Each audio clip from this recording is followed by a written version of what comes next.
Decision like the board of adjustment.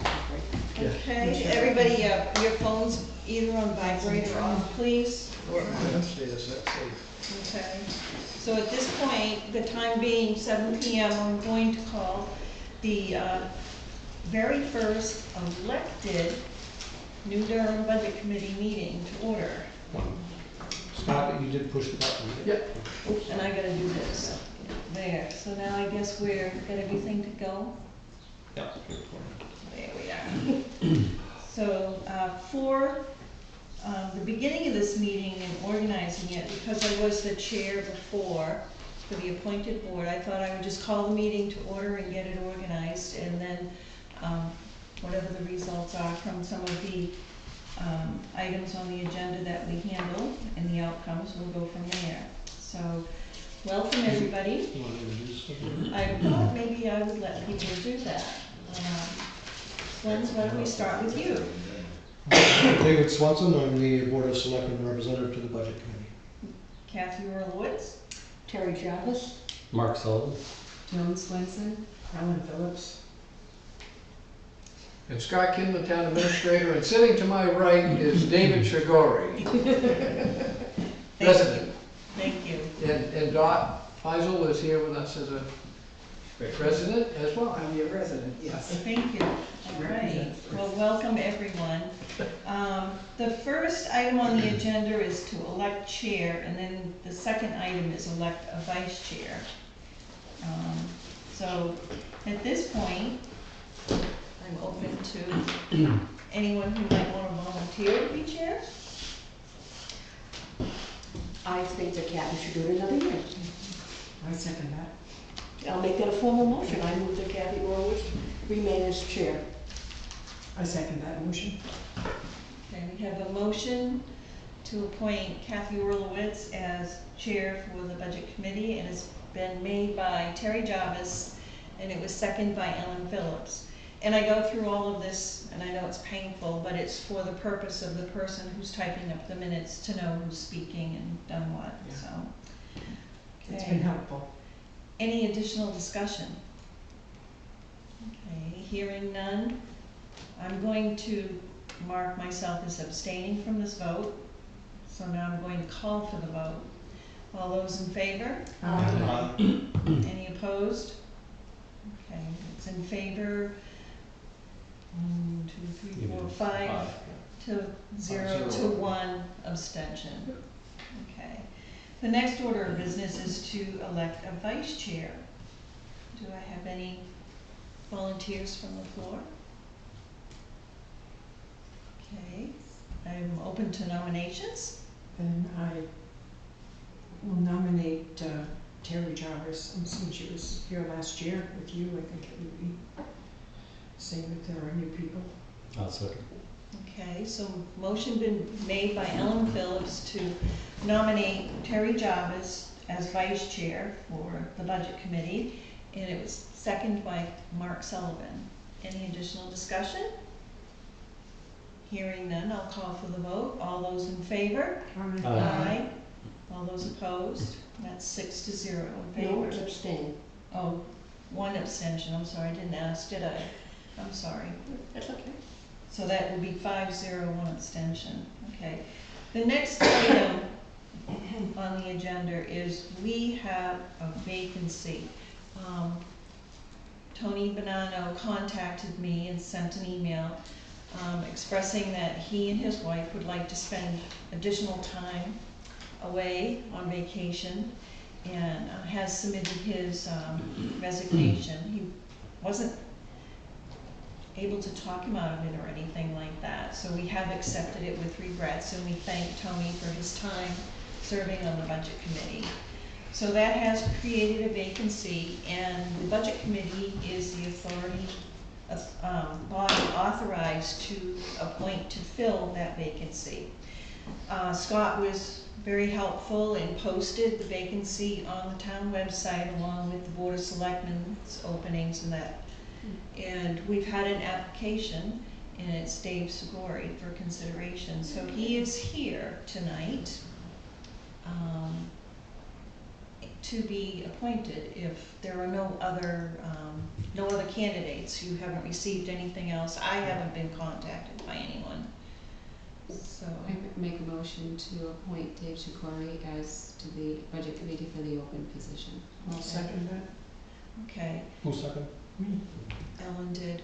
And this will be a one-year term. This is just until the next elected season, so at the end of 2018. Okay, so a motion was made by Joan Swenson. Let me understand. You'd make, it's not at the end of 2018, it's in March of 2018, right? Right, that's the end of our term at that time of So it's not, election. but for the clarification, it's not the end of 2018, It's it's the end of our term, the end of yeah. elective term. So a motion was made by Joan Swenson, second by Ellen Phillips, to appoint Dave Sikori in the vacancy, which will end at the 2018 elections in March. Okay, any further discussion? Being none, I will call for the vote. All those in favor? Aye. Aye. Any opposed? Welcome aboard. 6-0, right? 6-0. You just happen to have a name tag. Yes, we have name tag, and I also, It's called faith. I get to administer the oath of office so that when we vote today, everything will count. You'll need to have, probably everybody, I guess, will need to sign. There is a line on here for each of us to sign afterwards. So it's where there is a vacancy for the commissioner for the budget committee in said town, and whereas we, the subscribers, have confided in your ability, confidence in your ability and integrity to perform the duties of said office, we do hereby appoint you, the said David Seguri, a member of the Budget Committee, and upon your taking the oath of office and having this appointment and the certificate of said oath of office recorded by town clerk, you shall have the power, perform the duties, and be subject to the liabilities of such office. The term expires in 2018 or until a successor is appointed and qualified according to RSA 658:4.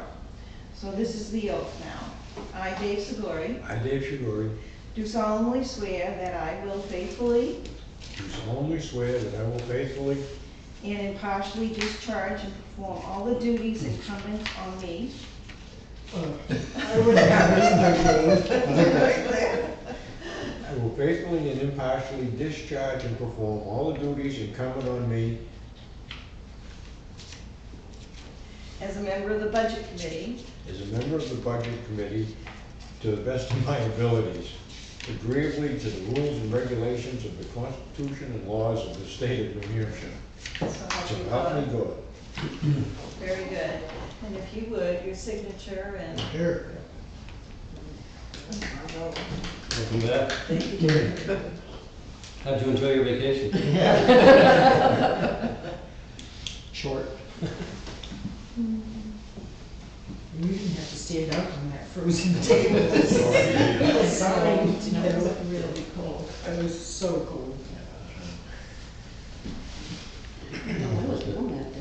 Talking about the Today's blizzard or the the third makeup The day? makeup day, it was cold. It was windy and bitter, really bitter. you'll sign and just pass I it probably around. I'll shouldn't get say it it was nice back where I over was. there. Thank you, Dave, for being willing to fill in this opening. Serious problem, I guess. I don't think we were going to react to much of that. You just didn't want to work. No, I wasn't there. I didn't like it. Yes.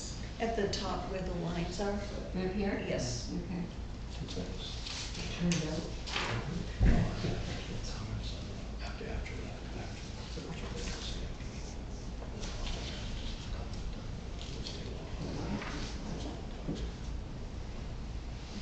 I think that's all just a farce in my opinion, because we were legal, so.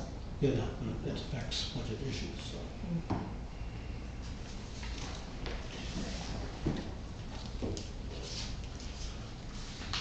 Yeah, where's yours? It's not there.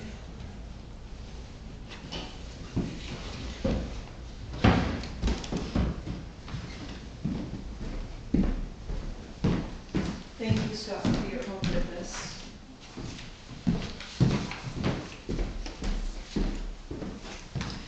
Okay, the next item, I was a little out of order here, but the next item is the appointment to the CIP, the Capital Improvement Committee, Program Committee. We usually have a representative on that committee that helps to develop and look at and revise the CIP. So we need someone from our board to be a membership. Do I have a volunteer or anyone that would be interested? And Dave's already a part of that through the board Well, of I'm selectmen. not, but there is a board representative. And I do want, after the person is volunteered or voluntarily volunteered, Mhm, I do want to make a couple of comments on the CIP itself. okay. I did it last year, and if either or neither Joan or Mark or Dave would like to do it, I will do it again, now that I understand how it all works. Dave's saying no, you're shaking your head no. Given that I have no idea how it works yet, and I'm involved in several other committees already, I think I'd like to pass it. It's an excellent way to learn about the current activities of the department and the long-range planning that the town as a whole needs to look at and be prepared for.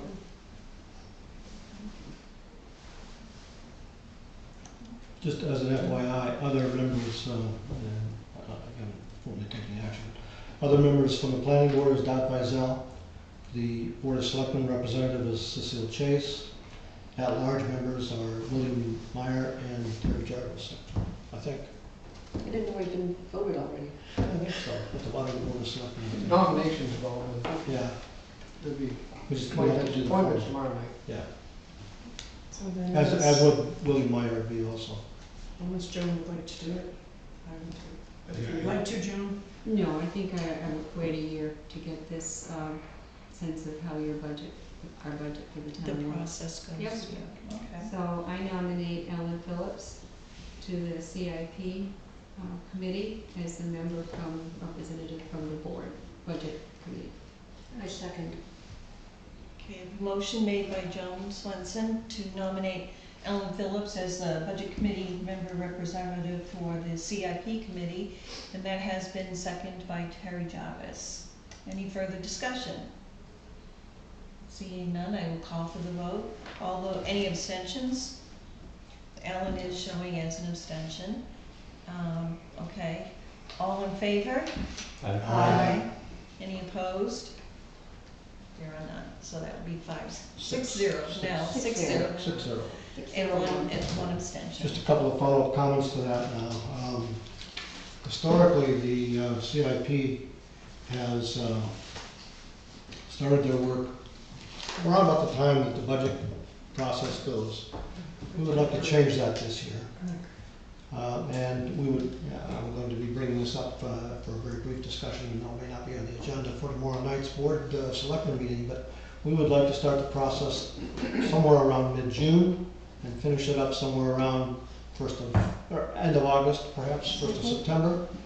At that point, all CIP work would conceivably be finished. The planning board goes through its thing maybe during the month of September, and then the budget committee and the board of selectmen takes up that following that process, which is about the right timing in the October-November period of time. I think that would be a very advantageous timing change. And so, for those of you who are on, to here, plus others who are on the CIP, look for a start date somewhere around mid-June, and I would look for our TA to nail down a date for that, but in that ballpark. Okay? Sounds like a plan. Good. Let me take care of the state law. Yeah, go ahead. I do have one additional thing to the agenda, which is not on the written part of the agenda. And just as basically it's an FYI, and I think many of you may already be aware of it, but as you know, the Durham election date was postponed from its originally scheduled date 2 days later to Thursday. There are, I think, something on the order of 80 towns in the state of New Hampshire that postponed it. It wasn't always on the second day, but postponed it from the original election date. And for a variety of reasons, of which some political, some others perhaps. State legislature got involved and felt that the RSA that covers that, in their opinion, may not have been as clean as they would like to have seen it. And they went through a process in which they passed a new law specific to that postponement issue, which after several iterations and discussions, and we actually, the town of Durham, Scott and I, did create a position statement, and Scott was at one of the legislative hearings on it. They have passed a new law which now, after all its iterations and compromises and all that, as a final form, ratifies all the elected officials that were voted in, so no new action has to be taken on that.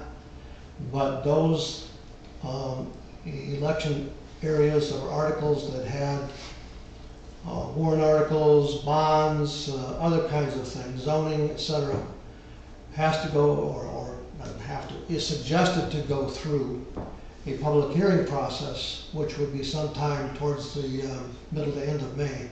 We will have this discussion tomorrow night's Board of Selectmen meeting, and I'm in favor of holding it. You don't have to, the town doesn't have to, but I am in favor of holding a public hearing so that we can have that cleared up and cleaned up according to the new state law. So you should look forward to further announcements on that. But why I'm bringing it up here is that because warrant articles affecting the budget, i.e. CRFs and other things, were part of that vote, I think it's important to formalize and formally address any new state regulations that ask us to take a look at that. So it seems to me that new law should be for the next time it happens, not for something that already happened when it wasn't clear. Yeah, and there are those who argue that even the current, prior to that law, or that new law,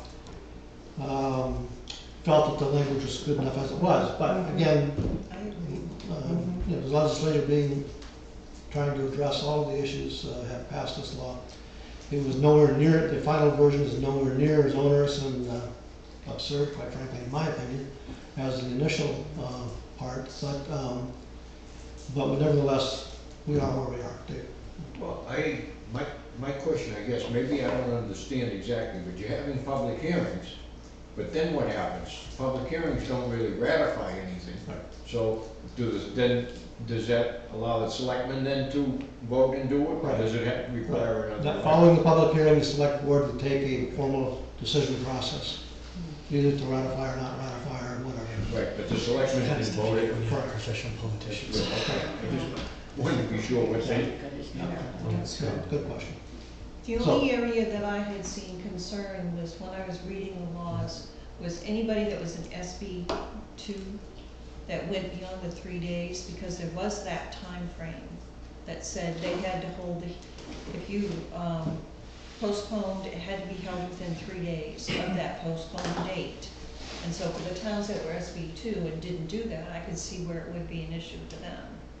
But we did that, we were within that time frame. But it wasn't that period of time that they felt was it wasn't that interpretation, I should say, that they felt needed to be, well, the only one to address, so. Yeah. Again, look for a public hearing announcement. I think the original date was sometime on or before the May 23rd. I'm not sure what the date will end up to be, but we will cover that tomorrow in the Board of Selectmen's discussion. But again, why I wanted to budget is because it does affect CRF and budget issues, let alone the zoning thing under Article 2, to go through that process and formalize the vote. Okay? So is that something that we would have to post if we had a majority of the budget committee members present for that meeting?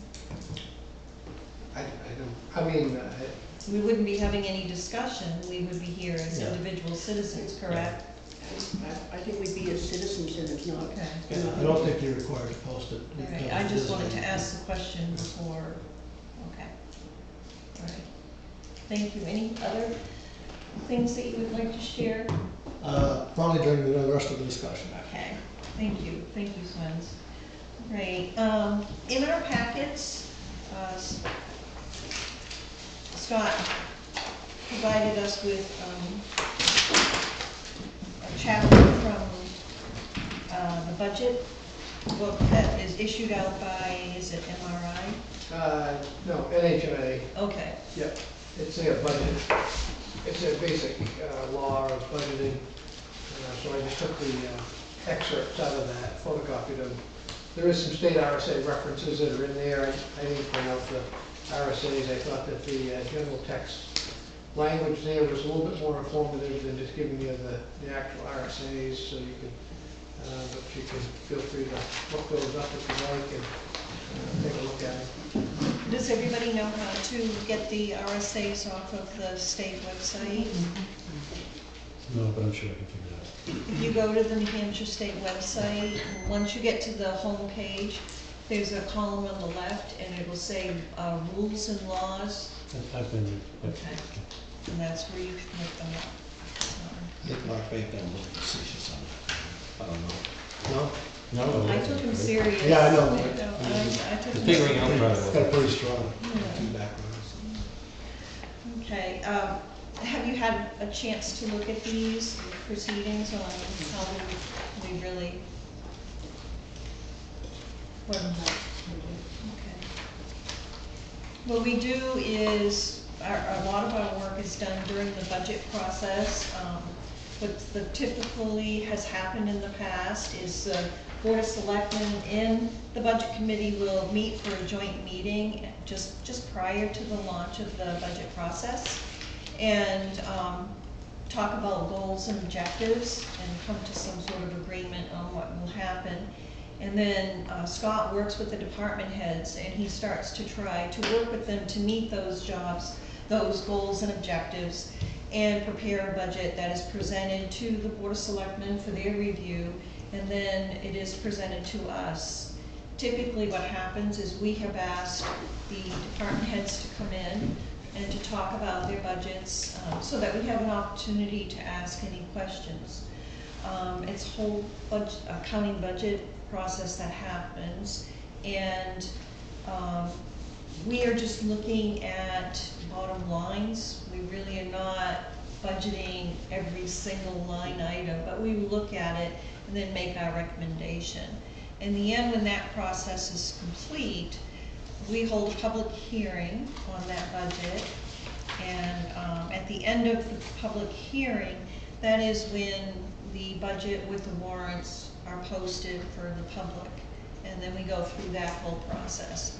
A part of what else we do is we meet quarterly to review the budget as to where they're at, and hear if there's any concerns, any mitigation that they may be doing, to correct anything that needs to be looked at, something that's gone over for some reason, and what event caused that to happen, how is it going to be mitigated, and again, it's just a review process. Anything else, Scott, you'd like to? No, I think probably the biggest thing is as we go through the process itself, the quarterlies are, I think, a good information for you to have as you prepare to build the 2018 budget, and understanding as to where departments are having difficulty in being able to navigate within the funds in which they may have, or what they were allocated to have during that time period, because of whatever constraints they've been faced with in this fiscal year, at least what happened so far. And just to have an understanding of those, it does help out in understanding that, for an example, when highway expends 70% of their winter maintenance budget, that they hang on to money, hopefully hang on to money into the fall season in anticipation that they may be hit with an early winter, and they will need to utilize funds that may not have been available because of those heavy winter months of January through basically April this year. So, I mean, those are some of the things there. It does help understand that process. It's a little bit fragmented because we're a calendar year situation when it deals with snow and ice. And that's probably one of the cumbersome things of the budget in that process there, dealing with the public works side of things. The other thing that is, helpful, we've just hired a new administrative assistant for finance and administration. She just started on Monday. Her name is Anina Susi, and she's in training now and learning the system and the process. She comes from the business, corporate side of business, with her experience of close to 10 years in various positions there, administrative, finance type positions. So she will be joining us at the second quarter review. I didn't feel that I wanted to throw it to this situation as of yet, being day 3 on the job. So she'll be joining us, and she's here, and once again learning away and getting some training in the software. But She will eventually replace Jen Nadow. correct. Yeah. But she'll have more hours during the week. Yes. Yeah, she'll be, right now, her schedule is, she'll be Monday through Friday, and she'll be working about 6 hours a day, basically from 9 to 3:30-ish. There'll be some flex either way, depending on if she has to help out that way. Is she, let's say, basically like a finance officer, or your administrative assistant and finance officer, and filling in 16 other places, or? Well, right now, as long as everything holds together, her primary focus is finance, and she does do some administrative support for myself, but being in finance, that's the biggest support for me. Does that mean we're gonna have still 2 people working finance? Her and the consultant? For the time being, based upon the budget which we have now, that's how it's structured. Okay. So that may, over time, be looked at and reassessed by the board as we move forward, and how people progress in their position. I have a question about this. Yes. About this. I read it today, and the thing that stood out to me is we never have a representative from Upper Crown or the other side of town. But on here, the sentence states the committee must also include 1 member of the governing body, 1 member of the school board, blah, blah, blah, and 1 commissioner of each village district wholly within the town, if any. It says must. Yeah. So what does And that do? all we when can don't do have is one? extend the invitation, we can't force it. Really? So Yeah. the word must really doesn't have much force. It's like if they want to do it.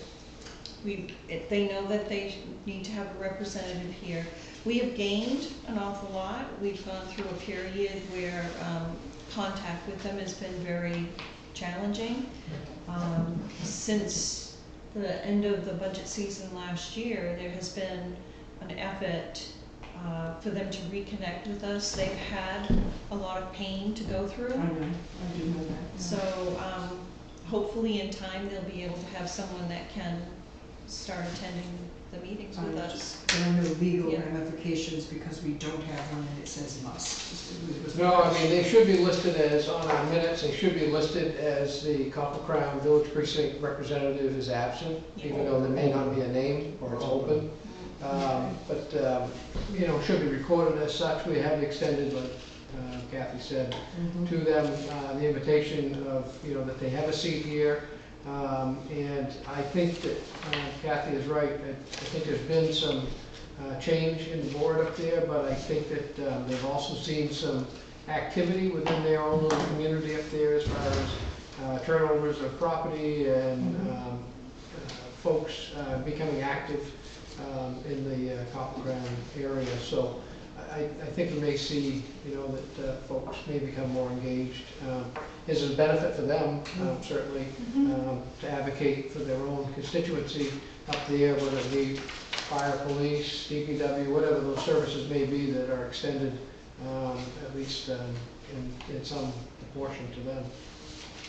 And a part of the conversation with our responsibilities, we are tasked, as Ellen pointed out, to review all the budgets that are within our boundaries. So that would include town budget, the library budget, and Copper Crown, because they're the only village district that we have within our boundaries here in Durham. I have one more question after reading this, and I don't think probably this is the time to discuss it, but it brought it to my attention when it talked about the 10% rule in special meetings, and it says on page 55 at the top under number 4, if the budget committee recommends 0 appropriations on the warrant for a special town meeting, or maybe I misunderstood that, no amount can be appropriated. Remember we had talked about how we should put $1 in many of these so that the voters may change things if they want to at that deliberative session?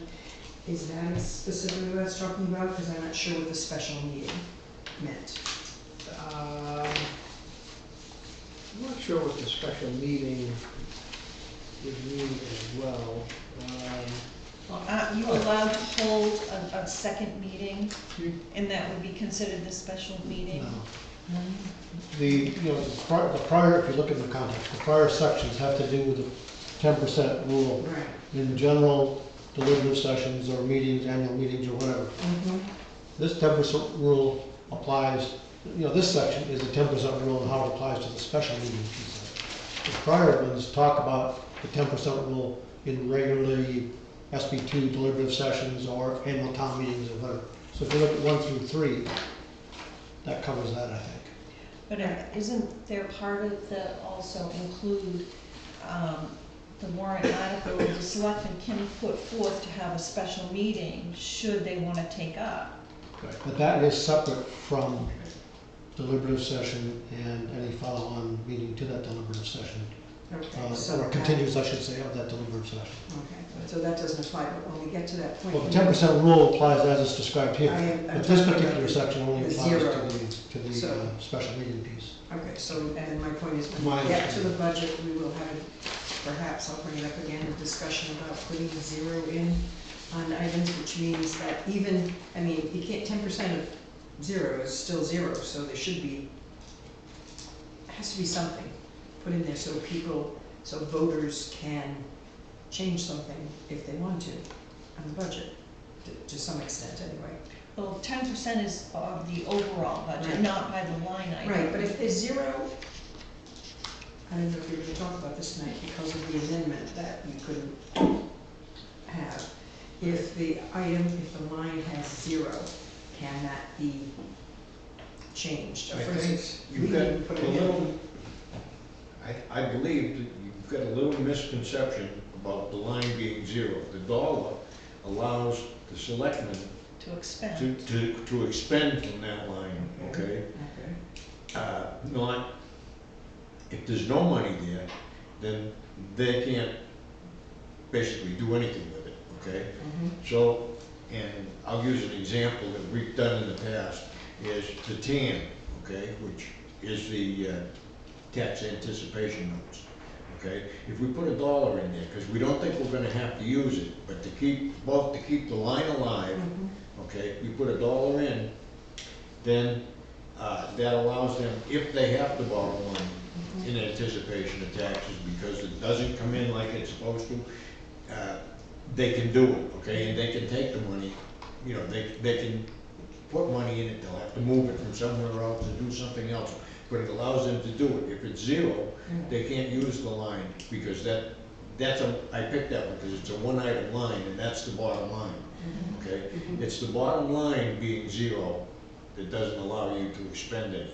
We don't care ultimately about any of the individual lines in a department, okay? It's just the bottom line.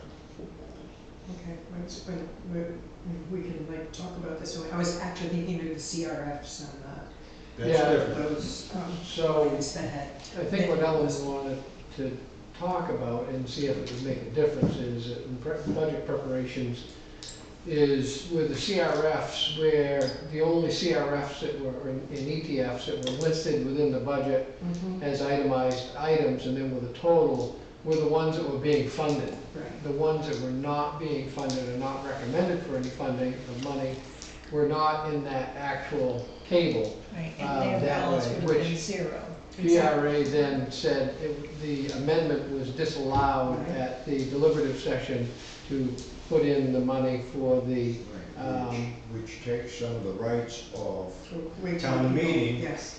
away from you if you go to SB2, which is what we did. Well, the change has to happen at the public hearing. If somebody's gonna make that type of amendment, it has to happen at the public hearing. Right. That would be how that process should go, but unfortunately, voters aren't aware of that. Right. And so, for an example, the resident, thinking that he's going to deliberative session to do his due diligence, after hearing the different discussions and such, thought that, I think this is the right way to go, and makes a motion and the amendment to have this change made, not knowing that if he could have actually made maybe some end road changes at the public hearing with the budget committee, where he could have made that recommendation to the budget committee to consider funding that line. Now, still, it doesn't mean that the budget committee has to fund that line, but if he was able to sway the majority, and then it was put onto the warrant as such, then that would have probably, and it still then could have been a discussion item at the deliberative Unfortunately, session. the budget committee doesn't put Exactly. that on the warrant. We Selectmen did do. vote on them. Yes. Well, you we vote on did. each one of them, We did. so. We voted to disapprove it as it's on it, but we don't get to add things or take things away. That's only the selectmen can do that. I agree. So the We issue, can recommend to the Board of Selectmen that we think that, A, D, and G CRF should have these amount of money, but the Board of Selectmen make the decision on both the CRFs and the ETFs. Right. I was not here for the discussion this year, but I would be interested in knowing if, in the warrant, if all of the capital reserve funds were listed. And if we put a 0, if we put a 1 in there, then I know beyond, that we can certainly, during the deliberative session, add money to it. If a 0 is listed, can money also be added? my question too. If it's listed, If it's my listed, because understanding listed, was but- if it was listed, It was listed with 0. yeah, if it Can was money be listed, added? Yeah. because as long as it was listed, it It was has to be- there. It has to be, in order to be discussed Mm-hmm. and amended or acted upon, it has to be listed on the warrant. That's all. So, And that's what we just to didn't back have. up a little bit to what, kind of what Dave was saying, and then to what Terry said, was, even though the Board of Selectmen, through the, CIP, recommendations may have given you a slate of accounts to have monies allocated to them this year, that doesn't mean that if the citizenry, as the voters, come to your public hearing and say to you, I think that these people haven't done good by us, and we want to have $10,000 put into the highway truck budget. And then at that point in time, then you would deliberate and say, well, I think we ought to put that on there. And you can then do that either right then and there at your public hearing, or there has to be a second hearing warned, and then you come back and do it the next night. Generally, those are the back-to-back type I thing. understand But that, but what if that's- something's not on there? Something, when we go to the budget hearing, we've got the CRFs that have had money put in. Yes, I can see someone can add, subtract, whatever, but what if one of those that we have funded the year before or 2 years before is not on there? Well, we ran into that issue, as That's- you may recall, this right. past budget season. Yes, that's why And I'm we were asking this. advised by legal counsel, I think the manager, that you could not add that additional item. But, and that was at the deliberative session, but at the public hearing, we would have had options. Okay, so then again, my question is, I guess I didn't make it clear. Why, I didn't ask it this way, are we not just listing all of the CRFs that we put money into? This year, we're not putting money into this one, we're not putting money into this one, but it's there. If they're all there, then can that be brought up at the deliberative session? This is all a new process to us. We've only been SB2 for I know. 2 years, so We're learning the hard I think, We're learning. I would not advocate for that. I think because it makes it more confusing for the voter. Yeah. And I think it would be better to educate the voters that if in fact that they find that they have a issue with the budget, which has been prepared by the Board of Selectmen and the Budget Committee, that it's that is the beginning stages of discussion in order to bring it to the table. Now, if the Budget Committee says that they feel that they want to put $1 in that account, then it has to be on the warrant. So if you choose to say, I want $1 in highway cost, I want $1 in whatever other fund that didn't get past muster with the selectmen and or other bodies that brought it forward, then it would then be on there. And It then that cannot could be be on brought up. there, I would not recommend it to be on there with a 0. No, because- that's what's. There are some communities, because I looked at other warrants in other communities, there are some communities that do exactly what Scott has just described. They list all of their warrant articles, and the amounts of money will range from $1 Not to, in one case, I saw it in one town, they range from 0 to 200,000. Mhm. So All right. it's, Strikes me the more, to maybe to Scott's point, that the more important message to get out to people is, if you want these things in, come to the public You gotta hearings. be more involved. The You other, gotta be the more other aware, option. be informed. One of the biggest frustrations on any board is when you spend all year discussing something, and people show up at town meeting and want to be educated then, it just at the doesn't. public hearing, I think traditionally, the budget committee, the board of selectmen, and department heads outnumber everybody else. I know. Yeah, That we doesn't don't have, change. It's a and mindset with don't change. SB2, we haven't had even nearly as many as we ever had at town meeting either. So if more of these were on the warrant for the deliberative session, and it was explained at deliberative session why they're there with $1, why we've done it this way. Well, there is one other option, which I haven't heard discussed yet, and that is that each capital thing can be put on the warrant as a separate item to be voted up or down, We used to do and that. with an amount. We actually- All or We used to none. do We actually did Do a discuss that. slate where you're approving all or none on the vote, That's which what we used to do. I think possibly may make more sense in this particular case. We actually did discuss that at this last budget season, the Board of Selectmen did. Not extensively, but that was briefly talked about, but not acted on other than to keep it as a bulk. We used to do that in this town. We used to do it here. In the past, we've gone from having what we have this year, the warrant article for CRS, then a separate warrant article for ETS. There was either 1 or 2 years in which the warrant was set up so that there was a warrant article for everything to do with highway. It was the highway truck, it was the highway equipment, it was the RSMS. And then there was a public safety warrant article, and that was police, fire, EMS related. And it was set up by categories. And it had been done that way because I had been hearing from people saying, I don't want everything in one warrant article because it kind of makes me vote for it when I don't think they all should be. So we separated it out into that way, and lo and behold, the complaints that came back was, well, there's too many warrant articles. And it was kind of like, you couldn't win on that one. There are some communities I know, every single fund is a separate warrant article, and you end up with a ballot with anywhere from, 40 to 50 warrant articles. I think Alderman 60. Well, I think. The thing I'd like to do is to try to move on a little bit now, This is because we something do that we have come up other with. items to talk and go over.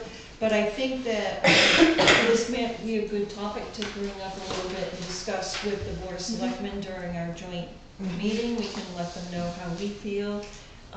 Ultimately, they're the ones that take care of putting the warrant together. Can I ask another question now, which has nothing to do with that, but this is another thing that I think we need to know for sure, but and whether you want to do a vote on it or what. But are we going to, as in past years, pursue a zero-based budget again? Because I think that's an important thing for any new members especially to know that this is how we've worked in the past, and I just want to be sure we're going to use the same. 1%. We have been doing zero-based budgeting, but my recollection is that every year when the budget committee and the board of selectmen get together, That's when we make that August, decision. we make the decision, is it gonna be zero-based? Is your bottom line gonna be no more than 3%, or is your bottom line gonna be minus 5%? And it's at that meeting that we hash it all out. Right.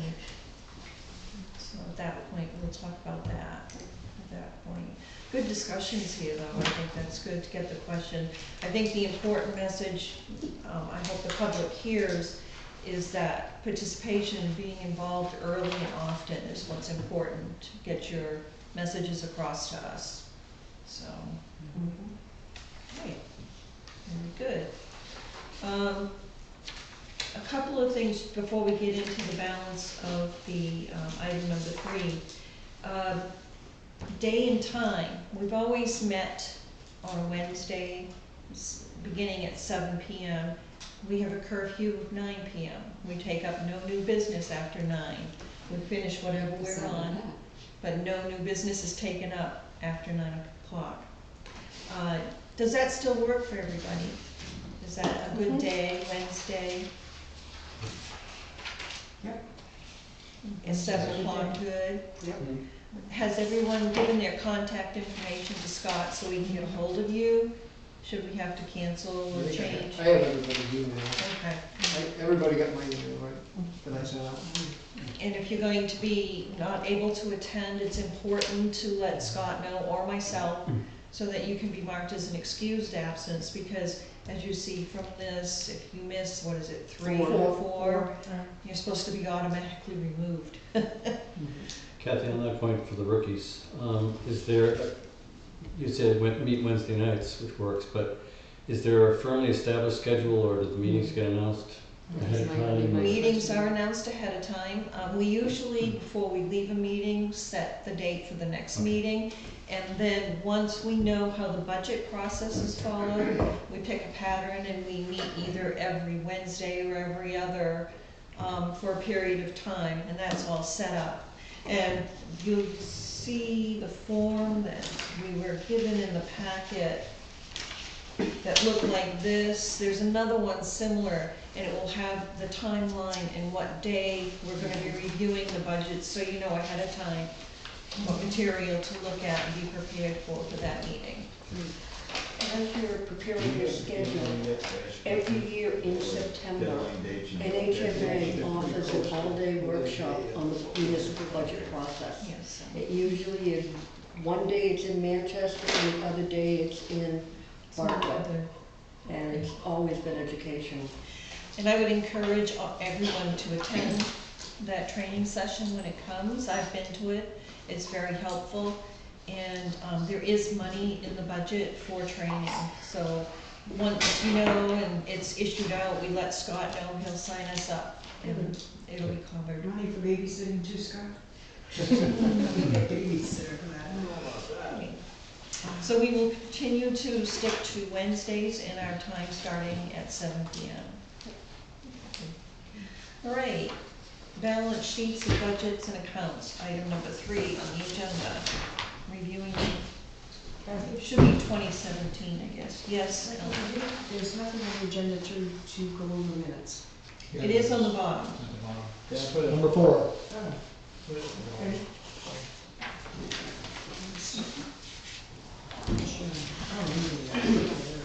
Okay? All right. So, shall we go over, Scott provided us a summary of the accounts, the administrator's report that was provided to the selectmen. He has provided us a copy.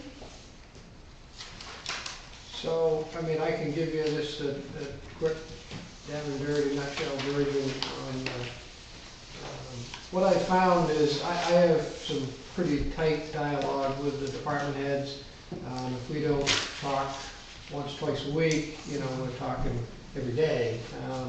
So, I mean, I feel I have an excellent handle as to what's going on in each department. I think it's most fitting to start with me first in order to try to get answers relative to any of the budget questions. And when I can't answer, I would, you know, look for you to, you know, ask me, and I'll dig, whether it be through a department head or through our own database system, in order to produce the information that may be helpful for you in your further budget planning that way.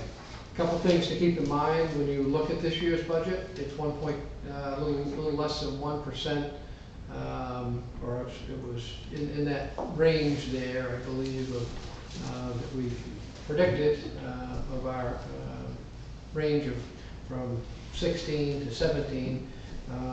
But you also have to understand that the budget's also brought the impact of what the increases were last year as far as wages go, so that all impacts each one of the budgets. So what I'm trying to say is things are certainly tighter in each one of the budgets. When I made a comparison back from last year's first quarter to this year's first quarter, it was just about I think it was 4.3% difference. This is 4.3% less than what the first quarter was in 2016. I think that, there's some direct representations that way. Harsh winter, also tighter budget overall.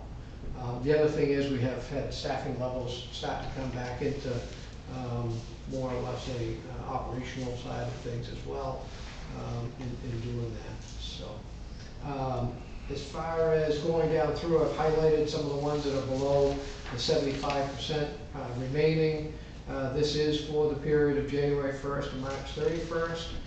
Elections and registrations, as I've indicated in the narrative, are based upon annual fees, softwares, and also elections. Just quickly, a point to the chart, Yes. which is a little bit unusual. The middle column, we have 2017 approved, which is a full year annual budget. Correct. The middle column is how much is remaining on the budget, not how much was spent in the first quarter.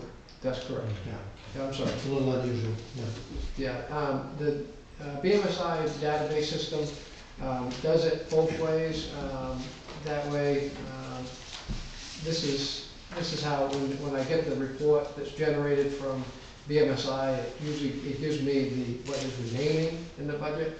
So to be honest with you, this was a quick and dirty way to produce it. I took their numbers and then validated them based upon the formulas. And if you look at the other sheets that I attached, you'll find that there's a close representation as to what they are other than combined items. I think Terry had sent me a couple there, but there's a couple that are actually on a combined effect, and that's the reason why there's a variance in the percentage. For election and registration, I think it's relatively straightforward in regards to that. All the annual licenses that come through for the state of New Hampshire and our software licenses for the software that's operated is done in the first quarter, as well as the elections have been completed that were budgeted for. Other than we do have a little bit of money left in elections, a very little amount, if in fact it had to be a special election.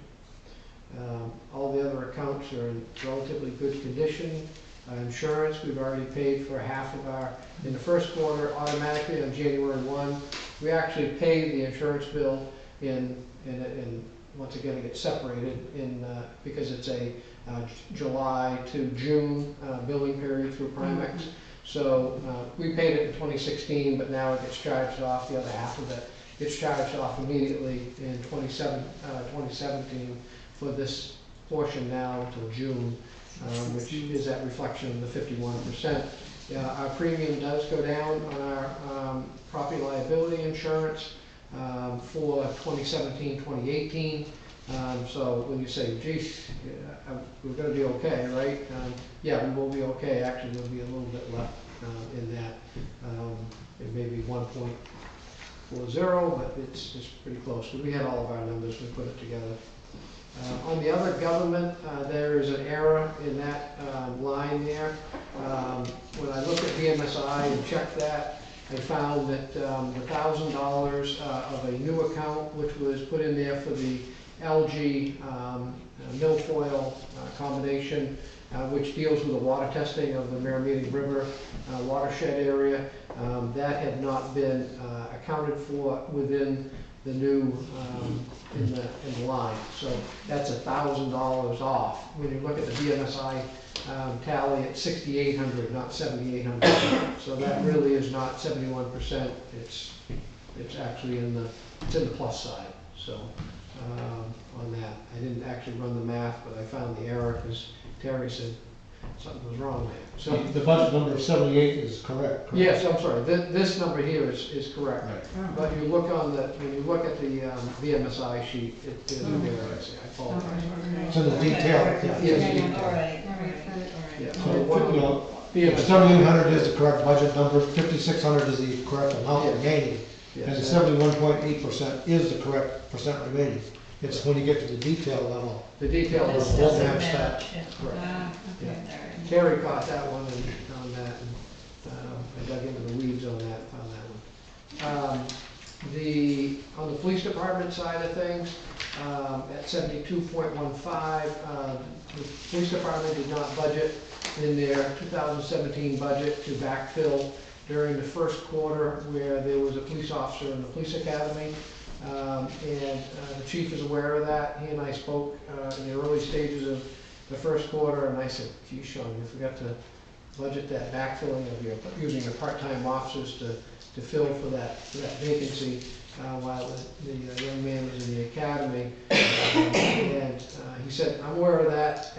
My idea was that I'll just may have to delay when I hire the fifth officer coming into it, and I'll have to use some of that money in order to absorb what that difference is. So, Did you you know, anticipate what that, how long that delay would be? Did you? I mean, I think you'll have a better sense. Officer Young is in field training now with Sergeant Meady, and it really depends on how quickly he's able to transition. Could be anywhere from 4 to 6 weeks. And if that's the case, I think he would expect that may delay that, depending on how his budget looks at that point. Won't it also be dependent on, number one, I don't know if he's actively searching for the fifth candidate now, or he has, so, you know, somebody's been selected or what, but it would seem to me if he hasn't, it would depend on how long it takes him to find a suitable candidate and when the state runs the academy again. Well, Scott, if I heard you correctly, what you're saying is, yes, it's overexpended right now, but the police chief has a plan for keeping it on budget. Right, Yes. he has a mitigation plan in place, yeah. two questions, one to the point. You're making the assumption the hire would not be certified, which may or may not be correct. Right. But more critically here to this and to other departments as well. And you and I spoke relative to this issue a week or so ago. The budgeted number of pay periods for this year for each department versus what actually so far has gone in, has that been squared away, or? Yeah, when I actually, Just let me make maybe a background for the rest of them that may not be aware. The pay period for basically the last 2 weeks of 2016 technically ended January 1st of 2017.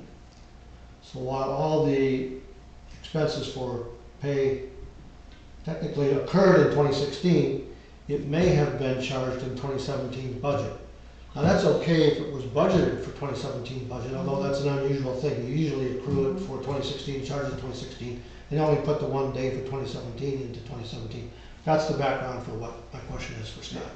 so on, Monday, I went over that with Jen Nato, and because I was under the understanding there's 26 pay periods, and I pulled out the sheet that she has colored, you know, where the pay days are, so that all the employees receive. And there's 26 on there, and I said, well, when I count them as to the weekend, I come out to 27. And she said, well, this is how it works. And she says, it's really on the day in which the check is cut is the reason how I counted them, and that's how it goes to 26. So it's the same shift, so there is 26 actual distributions of checks within the 2017 pay cycle. Now I said, well, you know, why aren't we separating them? And she said, it really comes down to when the transaction happens, you have to do the retirement, you have to do the FICA and all the other things. And to be honest with you, to separate them all out, because Kathy and I even talked about this, years ago, they actually used to do that. Years ago, they had a full-time finance person. They used to actually do the nitty-gritty and make all that stuff all happen. I think that since 2000 and late 2000, well, it would have been 2000 into 15 into 2016, under that finance administration, based upon staff time and allowance, they chose to, as long as it stayed at 26 pay periods, balanced in each year, then they didn't go and isolate them out, exactly how many days. So in other words, paying out the 13 days and 16 to that budget, and then the 1 day into the 17 one. So all in all, it does come out to 20, allegedly, the way that the IRS and everybody else looks at it, 26 pay periods. And I still need to review this with Jen Correa, who actually does that piece of it. But Jen Nato was the one that inputs the data and prints the checks out, and that was her explanation to me relative to the 26 pay periods. So then my question is, if we're, I don't know, right now we're talking about the police budget and that he might be short. So I'm not sure if I'm understanding what he said. So did members of the police department, did some of the salary that was paid come out of 2017 budget that would have, that say the police chief would have been thought was coming out of the 2016 budget? And did that money then go back into the general fund if it wasn't used in 2016? The real issue is, yes, that did happen. But the real issue is we budget on 26 pay periods. I So that. as long as we stay with 26 pay periods, we're okay. But if it shows as 27 pay periods, so in other words, if we do make a transition at some point, we have to be cognizant of that. And I've seen that happen when there's been a shift from when Kathy, as Kathy talks about the separation, when she was at DPW, she had to come up here with all the math and separate it all out. And with that situation there, you have to be cognizant of that when you make the transition back over to that separated, because there will be an impact, financial impact. It may only be a few days, it may be almost a full 2 weeks, but there could be an impact as to how that's charged off. The issue here is 2 or 3 things that we need to make sure that you understand just my position on it, and where I'm going to take it up with the Board of Selectmen as well. If we budgeted 26 and there are going to be 26, it's clean. It's fine. By the way, this is not just police, this affects all departments, all payroll departments. So it's not just a single department, it's all departments. So that's one. If indeed we budgeted 26 and for whatever reasons finance have it at 27, that's a major issue, and we should catch that very early, because 2016, that should be caught before the audit. Correct. Because we So go what back and the do point here is transactions. that response, and I would suggest that you would like that in writing from finance, our contractor finance officer, that indeed, here's the situation. A, it's clean, B, there's a difference, and this is what we're going to do about it, or whatever is the remedy there. But I would very strongly want that done before any audit, which is coming up within the next 4 to 5 weeks, as you know. And then the corrective measures done before the audit, so that with the 2016 books, may have to go back in and have those appropriately put monies to that actual for 2016. Again, I don't know what the final outcome will be, because I don't think there's enough information ready yet, but my statement to you, bottom line is, get this done before the audit and get the finance done, and a written statement to both the Budget Committee and the Board of Selectmen. And that was the I don't think outcome it's from something our for this conversation. to talk about, really. I mean, Yeah. right now, because from what I understand, this hasn't impacted the budget. It could impact the budget if, in fact, just like Swan says, if it's If we 27. changed it. The way it's been explained to me is that no, that it won't. I think, but we'll go through that. So I want the explanation in writing from finance. I'm sure we'll address that. Good. Yes, Terry. I just want to make sure that I heard you correctly. I think I heard you say that not taking all of the 2016 time out of the 2016 budget and taking it out of the 2017 budget was because staff hours had been cut back and they didn't have time to do all the calculations. Well, I mean, first of all, nobody was asked to do the separation of funds, but that's part of it, is because that takes extra time in order to do that. Because you have to change your IRS contributions, there's a lot of different things you have to finesse. So if people don't prepare it, and you don't do it right at that point, I mean, it takes additional time to do that. Now, it'll take additional time to do it now as well, but really, it's as long as you have 26 pay periods, as far as I can see, it's not an issue. So and there wasn't extra money left because there wasn't 26 pay periods in 2016, because there were. So if you don't even have the money, you know what I'm saying? You don't even have to have the 26. What you have to do is make sure that the budgeted number of pay periods are the actual number of pay periods. Yeah, that's all, and as long Whether as it's it's 26 or consistent 27, from yes. 2016 to 17 to 18. I guess a couple of concerns is,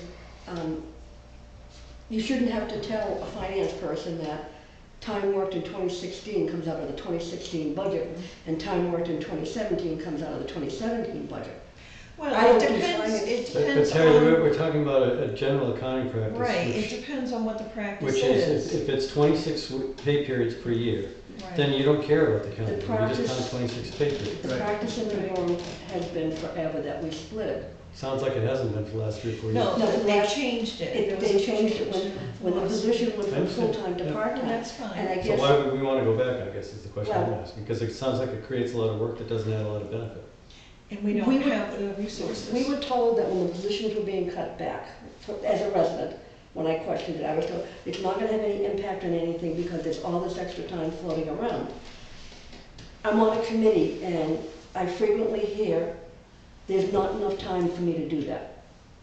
And I now hear that in finance, we have a different change in process because there might not be, there's not enough time to do that. And I think we're beginning to see that we are cutting back on services that are being delivered to the citizens, or on accountability, in my mind. Well, I don't know. I think we're mixing a bunch of things up here. Yeah. The bottom line for me, and speaking as a citizen and as a board member, if there's 26 pay periods, no matter when July or January 1st hits, I really don't care when January 1st hits, as long as someone only gets 26 checks a year.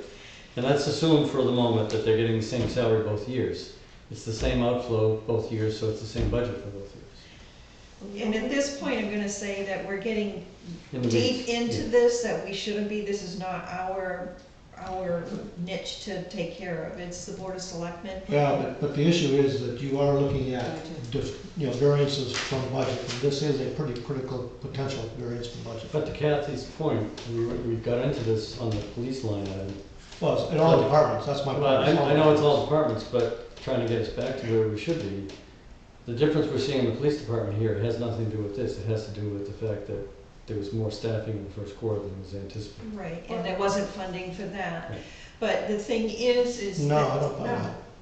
That's what I That's heard. not that's what isn't that what you explained to us? That That's he what I heard. hadn't funded, It doesn't make any difference whether or not, it's still 26 pay periods. no, that's not my point. The point is that the over expenditure of funds from this year's line item was because he hadn't backfilled for that position for That's that. correct. Okay, Yeah. so that's what we Whoa, were whoa, whoa, talking whoa. about. No, That's I not don't the reason buy I that. asked the question.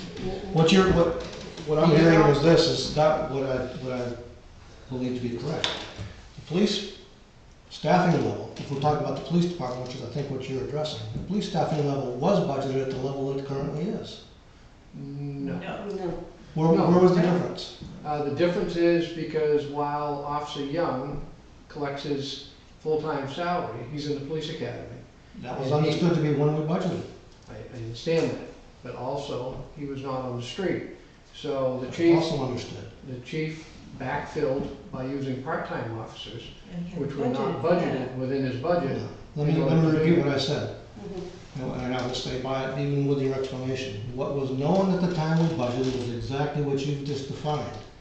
So if it was misbudgeted, that's one thing, which is kind of what you're implying. But what, all those factors that you just described were known at the time of budgeting. All I'm telling you is that the part-time account was not funded in order to do what he. Okay, different issue. What What he's you're telling me doing. is the part-time account wasn't properly budgeted by the department. Besides, I brought it up. Okay, that's a different issue. I brought it up, so I'd like to make one more comment to explain why I brought it up.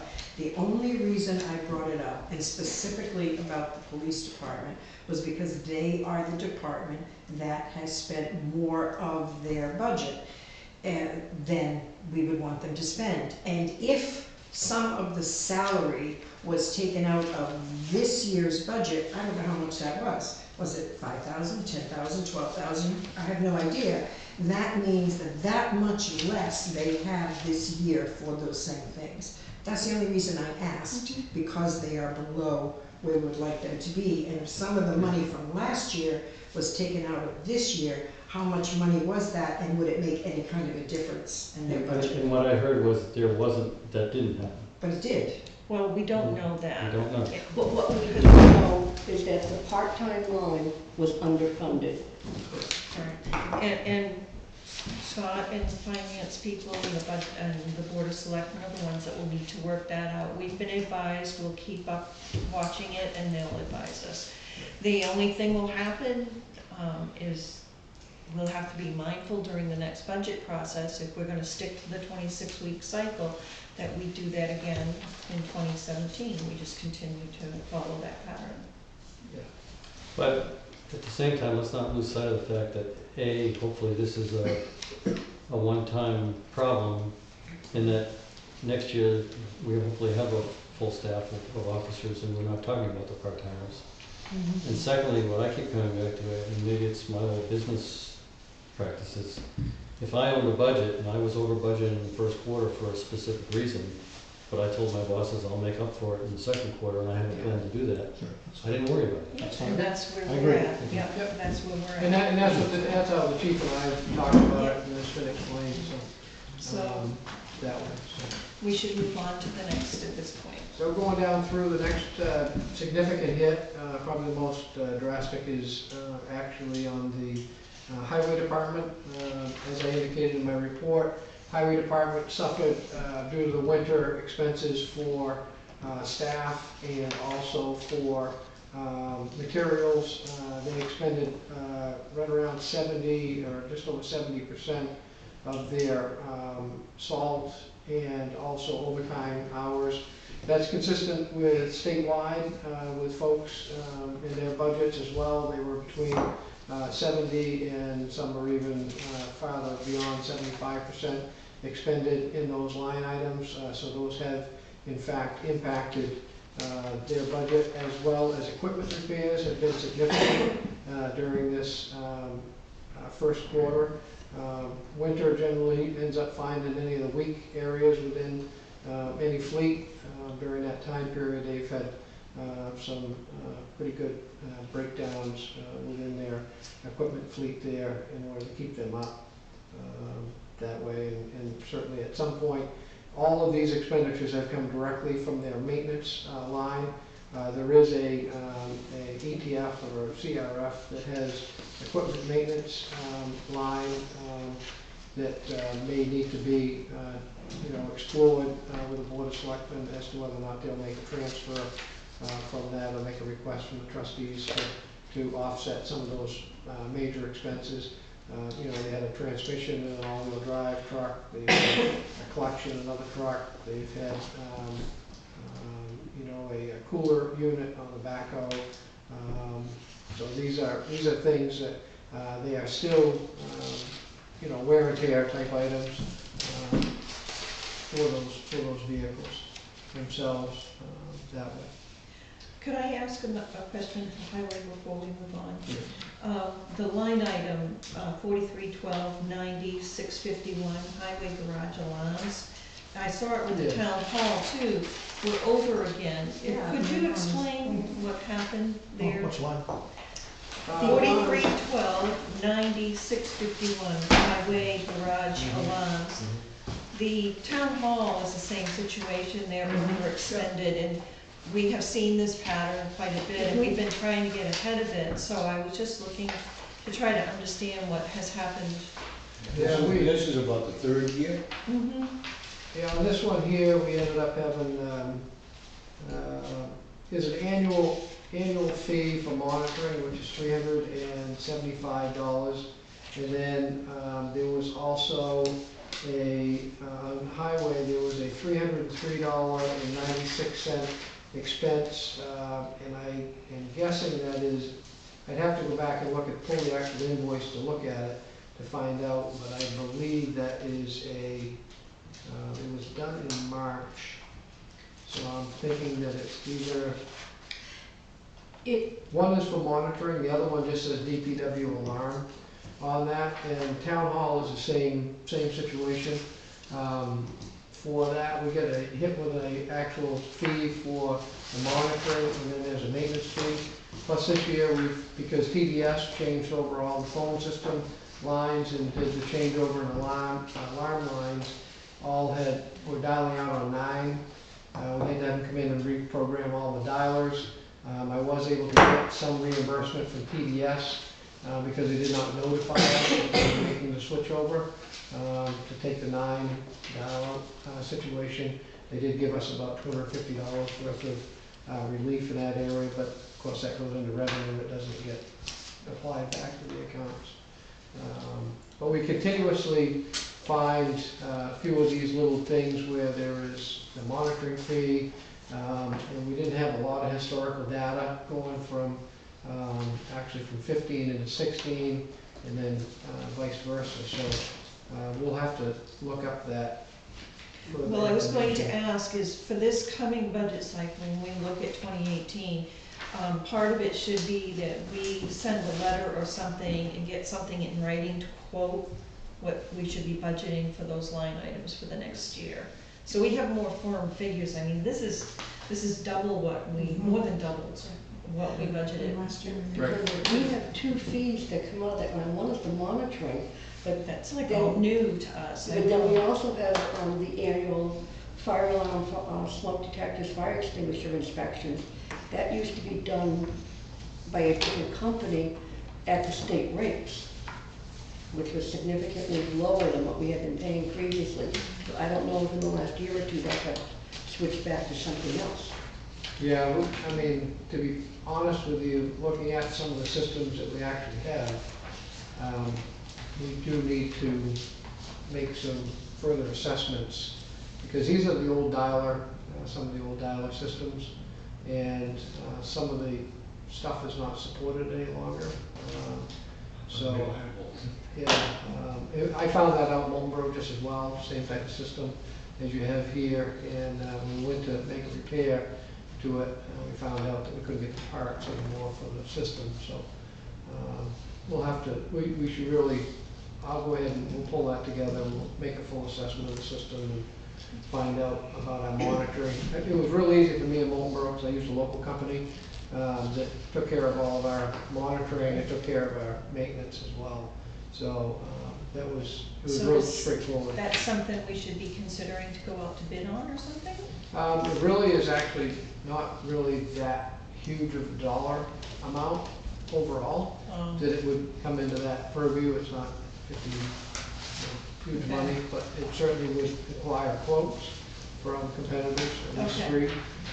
We could have, I know the police department uses a different alarm company and monitoring system over there, because they have both a a different system over there as far as their panics and burglar and we just have fire here. Okay. When looking at something that's consistent through the budget, and this seems to be an annual issue, it's the overages and the unemployment. Okay, just looking at this, I'm looking at elections and registration. They only have 32% left. Has everything been paid? Unemployment is on a January to December or a July to June? I have no idea, I'll find out. I have no idea how that was paid. I do know that every year we run into the same question, and it's always running in the close to being nothing. And then, so I think it may be, on unemployment, I'm not sure. I know on our workers' comp, we pay that just like we do with Primex. in that situation there, so that Is that a direct pay? yeah, so that actually, I think unemployment would be a direct pay based upon the wages. That's how I would understand that to be. So, I will have to find that out. Similar to fire alarms, it's an item that every single year we talk about at budget season. We under budgeted, and at some point, we need to get a handle on chronic under budgeting of, and because it's straight across all of the departments. Yeah, so I'll have to find that answer out. I'll have to wait for Jen to on that. I have a question from the public, yes, Kathy, I'd like to ask Scott a question. you can ask me in the. Okay, I'll ask you then. Thank you. All right, just to back up a little bit, I heard that there were significant repairs made at the highway department to vehicles.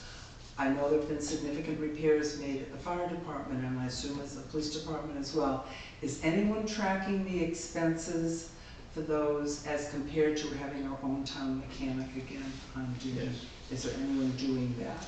Yeah, at least for, on highway, we have that data. That way, police maintains theirs as well as fire, as far as those expenses there. I can still tell you that, what has been budgeted so far between all three departments still is less than what it would be to have a town mechanic. Because nowadays, to be perfectly honest with you, to go out and hire a town mechanic who is a certified person to work on these types of equipment, your hourly wage is higher than probably, it's higher than mine, it's higher than police chiefs, it's very, very high. And even though now we pay a rate of about $75 an hour to have somebody work on our equipment, that's actually somebody who is a mobile person that comes in-house and works on like highway trucks. Anything that goes out to a service center or a garage is at $95 an hour. It is astronomical to work on these heavy duty pieces of equipment. Very, very expensive. The old days of $40 an hour are not there. Then you have all the expenses of our parts. We've been able to save money, especially with highway. They have the largest volume of maintenance work to be done, in using a outsourced private contractor that has the experience. He actually worked a number of years on heavy equipment with Audley Company. Comes with a lot of technology background as well, and all the tools. He comes with all of his equipment. And some you maybe at the transfer station might see his vehicle down there as a big heavy duty vehicle to transport all that and works on. So in that situation there, we're able to buy the parts, which does save us a significant cost. We just actually did a costing situation where we had a pickup truck that needed, we took it to the garage, had them go through it. They gave us an estimate. We then looked at that estimate and we decided that it was less expensive to do it in-house and do it in pieces when we didn't need to use that staff person in a highway function. So right now, it's a staff issue. We do have a gentleman who's an equipment operator, mechanic, but we can, we don't have enough boots on the ground, so we use him when we can. So he's been helping fill that void. So right now, I think cost-wise, the operation, based on what we're seeing, is the way to go for right now for this size operation.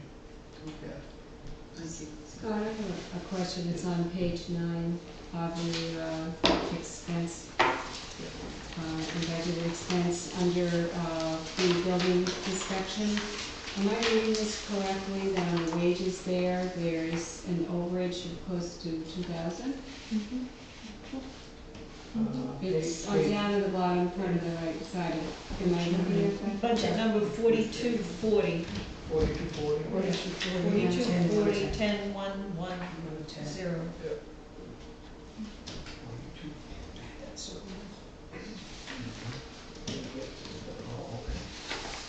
Okay. That was one I had circled too as well. Just quickly, Go ahead. Yeah, so what ended up happening with this, initially, we had built the budget around having hiring a deputy building inspector, and so the funds were put into the deputy's line when we built the budget. And through the process, we decided not to hire a deputy. We chose to hire an actual building inspector. And so the monies, still stay and they're being charged. So one's gonna go over and one's gonna stay funded. Okay, so it's offset somewhere else? That's Yes, all, yeah, okay. it's offset in the Did I deputy. miss that? The third line down. You have to combine 110 and 115. Okay, all right. Eventually, there'll be a, I think we'll end up keeping it and explaining it, I think. That's been what I understand for practice versus shifting any numbers around, because that has been an issue in the Yeah, past. that's okay, if it's offset, I just didn't pick that Yeah. up. Yeah, I apologize, I actually should have called that out, because that is a, change in our operation as to what was budgeted. Yeah, okay. Just quickly, Paul, the Board of Selectmen decided to go that route. Yeah. How's that? That's fine. No, actually, Cut to the chase. Yeah. I also. Which I favored strongly, by the way. I had identified under account number 4199, the repeater lease. Looks like there was a significant increase there. We had Yes, I budgeted- do believe that there was, on that 41. 4199, yeah, it's page 7, I think. Yeah, I do remember, We had budgeted $900 and we've expended $1,200 from that. Current year expenditures. Yes. So we're $300 over on that. Tell me what that means, repeater lease? We have a repeater up on the top of the ridge that somebody owns a tower up there, and our repeater is on that tower, and we pay a rental for that. For the emergency vehicle communication? For Okay. emergency It's a highway services. department primarily. Yeah, Right, but Yeah, that's a direct charge from the lease, lease, I say the lease or, did he give us a letter of notice, or? not that I ever saw during nothing ever came to me. I do remember Jen Nato indicating that when the bill came in, that it was more than what was. Budgeted for, yeah. Yeah. So probably another one we should make contact with during the budget season. Yeah, I mean, it's either, in that situation there, once again, it's nice to have the heads up on it, because you want to make sure you fund it appropriately. The other thing is you're kind of you're kind of being held hostage to a certain extent, only because, you're leasing, I assume, the space on the tower. Get an annual fee? Yes. Yes, it is, yeah. But if, we are caught because it's somebody else's tower, but if he's gonna go up, we can ask him in November, what are you gonna charge us for 2018? Right, oh, definitely.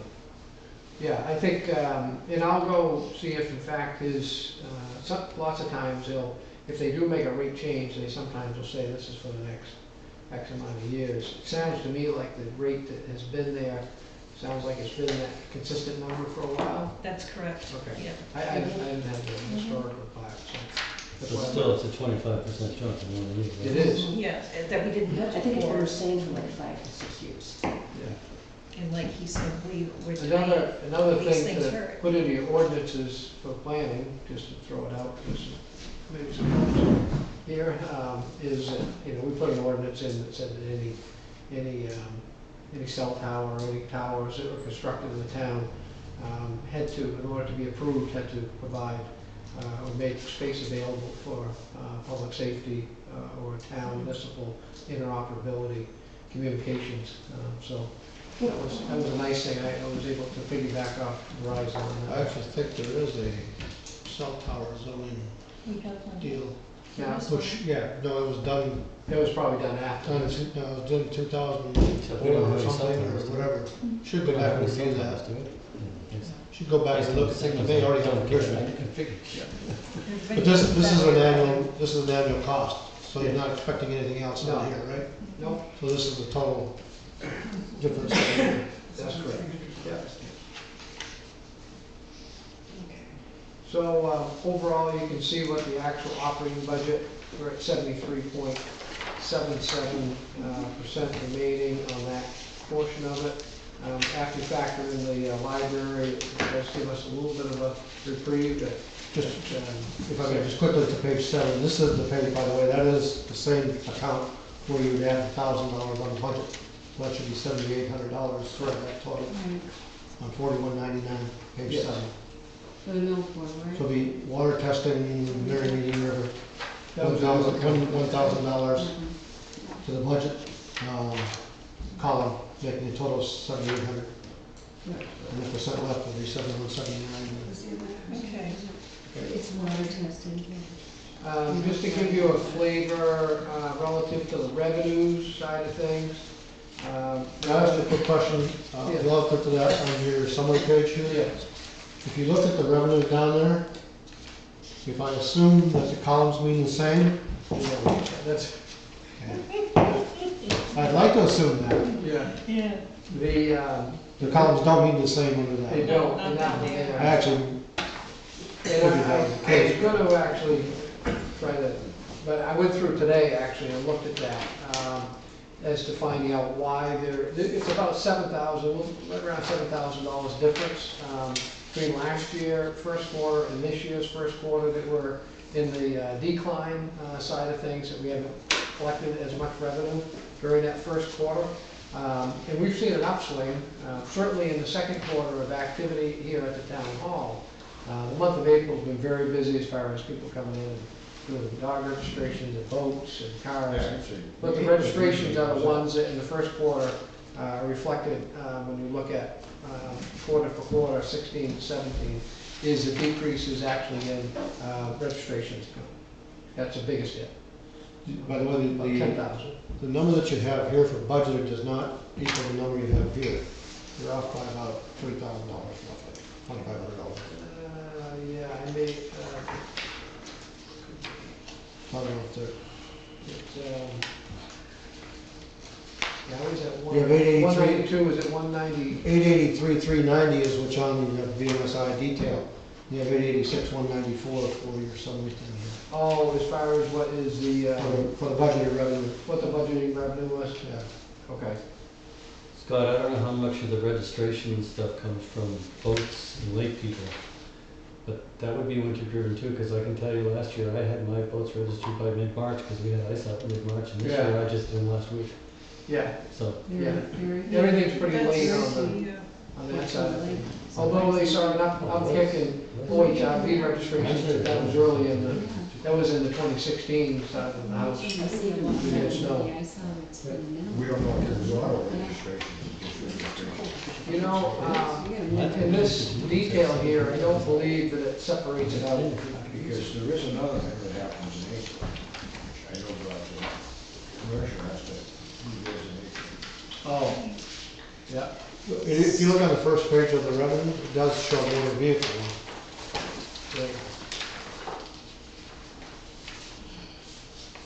Right at the top. First, into the next page, of course. Yeah, but what I was saying is, commercial vehicles, you have to register in April, Right. okay? It's not birth month, so April normally would be a heavy month anyway. but We don't have motor that. vehicle This is only until March 31st. Yeah, so it just has the, that, I was looking to see, it does have boats in here. For an example, like in the first quarter, they only registered, they only had $44. The boat registration. I can vouch for the fact that we probably tripled that just by my registrations last week. Yeah. Okay, any other questions about the town's budget or revenue? I have one question. Yes, Joan. It's back under the general government, Account numbers. expense, Account yes, number. I'll get there. It's, if I understand it, 413020342. That's the community access TV. Yes. It's up, is that, are we using it more, or, because it was, if I'm reading it correctly, it's budgeted at 4,600, and expenditures are 6,000, it's the first page? am I- Yeah, the first one. That's right. Yeah, so what ended up happening with that is, how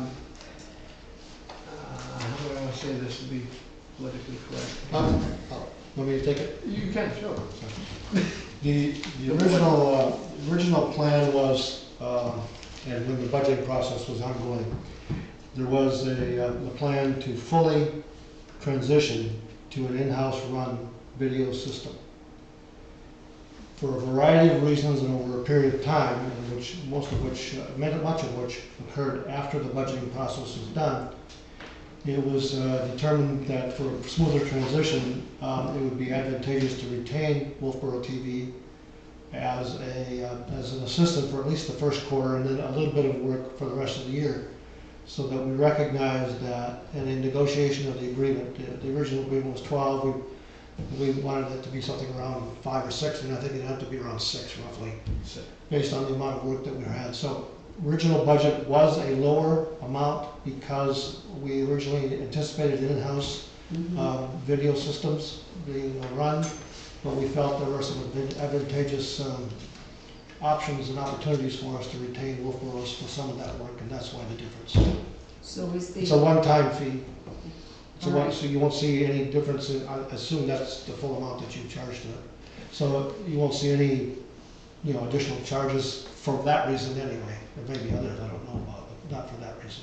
so are we gonna continue with them through the year? Yes, Okay. Yeah, And so- that was not originally the intention, it was to wean off of them? the reason was to transition to in-house Okay. systems, All yeah. right. And we have, Joan, just so you know, we have made the transition, although we have kept them in a relationship to help support special events, so to speak, ZBA meetings, Right. off-site videography, more so, that just to be. The only place you have videography is here, or you have In-house system available? One question at a time so we can all hear. Right now, we have just a new system is only in here as of right now. We will be having it put into the community room and the library as soon as we make an increase on our speed connectivity, and I'm still looking into our fiber optic interconnectability within buildings, because there is a opportunity there so that we may be able to take our internet or cable access bill, and instead of having everybody having one, and having the interoperability, connectivity, have our own. We'll have Okay, one feed. but- Mark has the floor next. Mark had a question. It's similar to the question. I'm assuming the in-house system that we're talking about still allows citizens to watch live and. Yes, that's it Where right there. they can watch us Yeah, right See now. the camera right there, you see the Yeah. system right there, yeah. And how do they access it? Through the same The mechanism? town website. website, there's a link, you just link on that, it Same activates thing it. as before. But that was through Wolfeboro before. I was wondering if it changed. Yes. So what happens now, Mark, is there's actually 3 tabs on there for, Right. and I use them all if the you time. grab Town Hall Streams, and Town Hall Streams right now has the live, what's going on right now. So Right. anything that we have programmed in, the only time you don't, you have to pick which live one you want to watch, is if there was 2 different events going on at the same time, you would have to pick one or the other in order to watch. Although it does archive, so you could then, after you were done watching one event, you could jump over and watch the other one. So it is there. What Wolfeboro Cable TV is also, Community TV is also doing for us is helping out with the connectivity of taking this Town Hall Streams production and putting it onto our PEG channel through MetroCast, and then eventually, hopefully, through TDS as well. So that was another component as to why we chose not to just completely sever and walk away that way. But even next year in 2018, if we want to continue to use the school for some of our bigger committee meetings or deliberative sessions, we're still going to have somebody that will be videotaping those, correct? Yeah, I mean, it'll be a decision as to whether or not we want to buy our own camera and do it down there as a one-shot production. I mean, they even told me I could use my iPhone and set it up on a tripod and probably do as good a recording. Mhm. The real issue is making sure that you have good connectivity, and speed, and that's the reason why we haven't installed the cameras in the library and the fire station, because they are on the so-called MetroCast Free Basic that we receive as a donation from MetroCast. That way, and to upgrade it, it was not budgeted to make that upgrade to those buildings. Okay. Well, at that point, why don't we go on?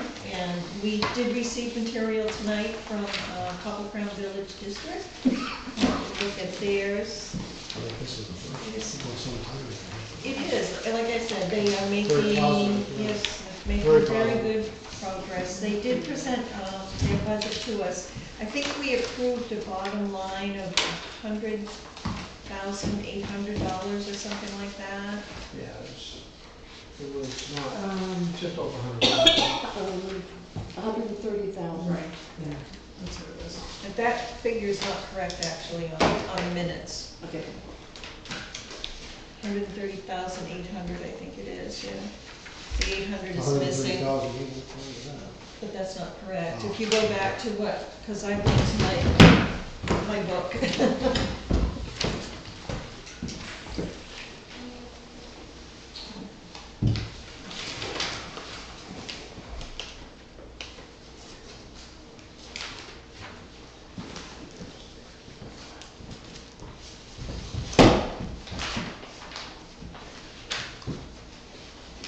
And they had a gross appropriation, it may have been that they had revenue from, they had some money that knocked it down to 118. You can correct that thing. Yeah. I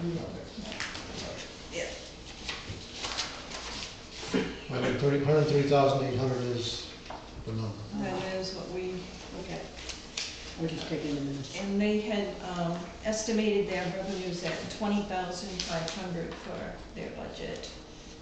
And I believe they hold their meeting, is it in April? They held it. Yeah. Their budget year is different than ours. And they are up on their minutes and such, if you want to look at any of that type of material as to what is happening. It is posted. Great. They send me their minutes. Good news, good news. I actually just, FYI, I actually attended their annual meeting in April, I think it was the 19th or something around there. April sometime. But I attended the meeting. So they collect their own taxes? Pardon? They have, well, In Pardon? addition, they collect in addition, We collect their taxes. right, that's what I didn't want to misspeak and They say. have When an they additional pay the assessment. tax bill, they pay both the town portion and the district portion. Mhm. And then I think it's quarterly, the finance officer gets a request to transfer funds. So that's where the 27,575 comes from. Mhm.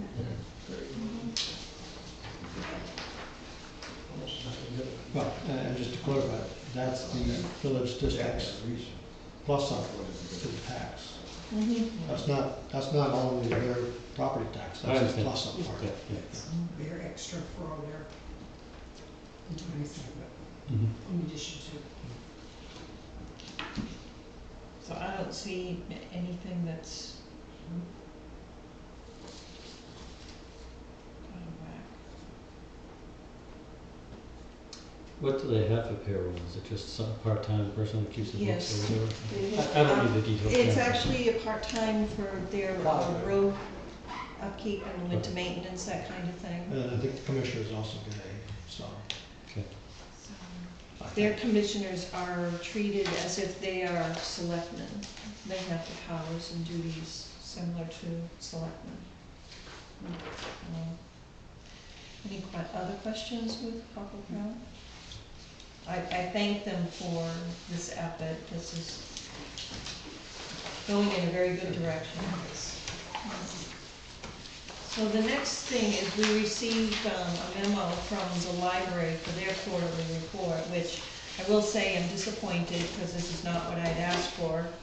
I had asked for them to have a comparative statement of their operating budget and what their expenditures were, and then any revenues that they had taken in from January to March. Kathy did send me an email saying that their treasurer was not available, so that she would send a report. and this is what we got. It's not big.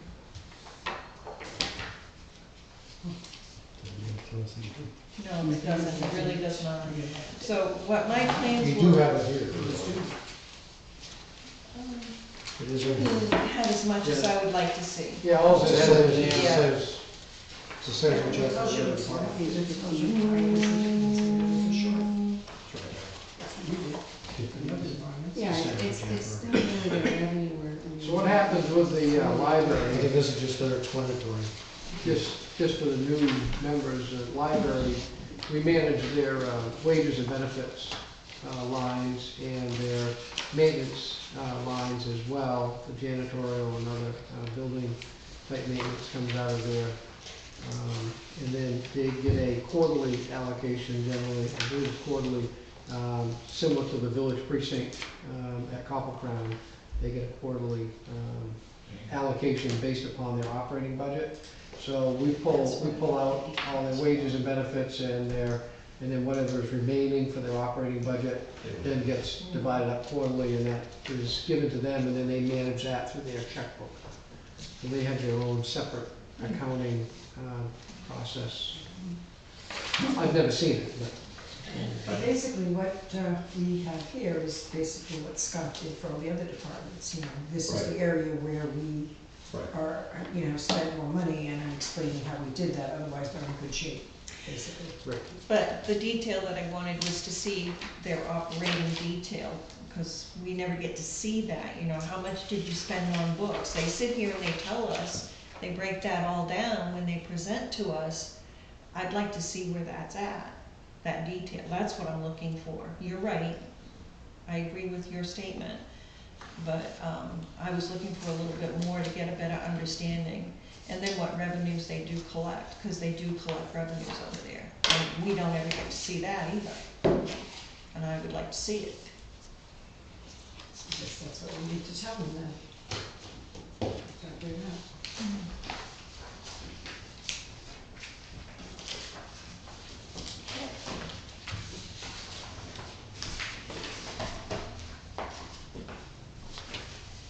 And then the treasurer did provide a report to us too of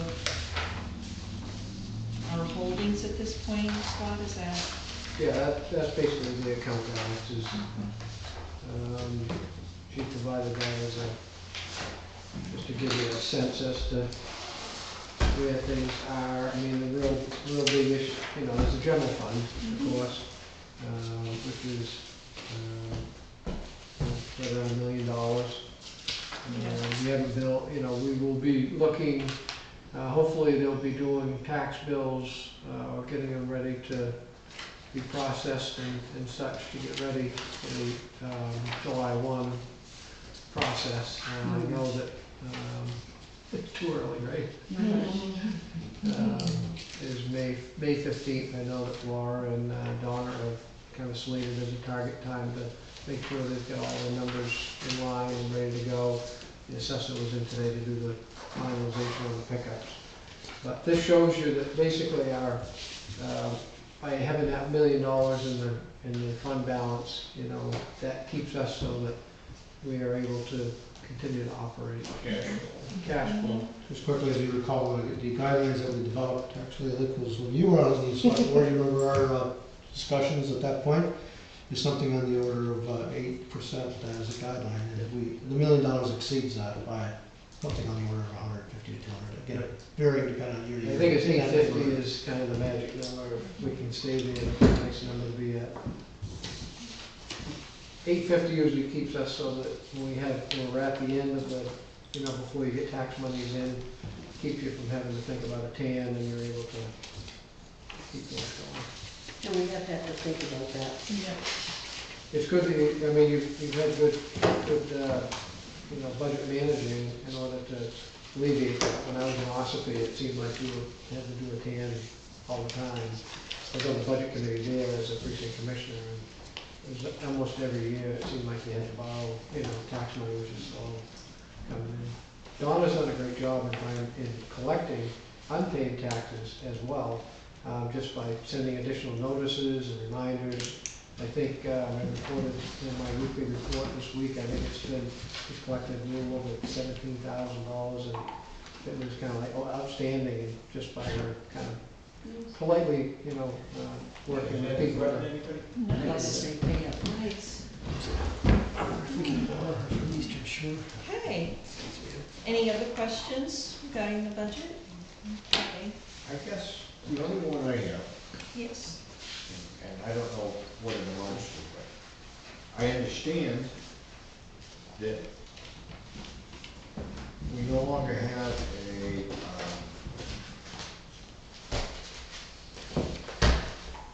director for the highway department, and now, is this something that's gonna be, is he going to be replaced soon, or is this gonna be a long, because that will have an effect on your budget to some degree? Yeah, I'm sure that, there'll be some discussions over the next week, 2 weeks here. I didn't know if it was gonna, the position was gonna be changed, or it was just, you were gonna go back to work and supervise, or what was gonna happen? Yeah, no decision been made. Okay, so we're not actively pursuing somebody for a particular position. He didn't make it up. TBD. Okay, Stay tuned. but we're starting to run tight on time, so I have 2 more things that I definitely want to get done. I want to have the minutes looked at, and I want to set our next meeting. So the next meeting we would have,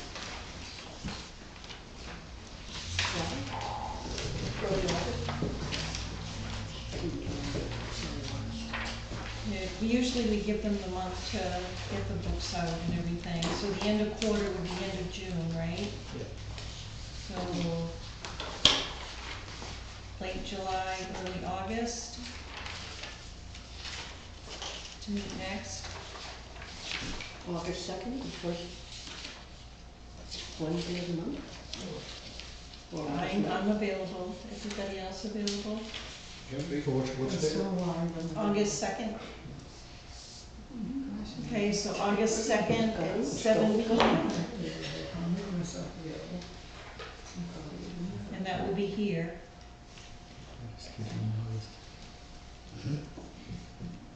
If we put it in our calendars now, we'll leave it. The next item is to review our meeting minutes. I had 2 things on the first page, and that was all I noticed.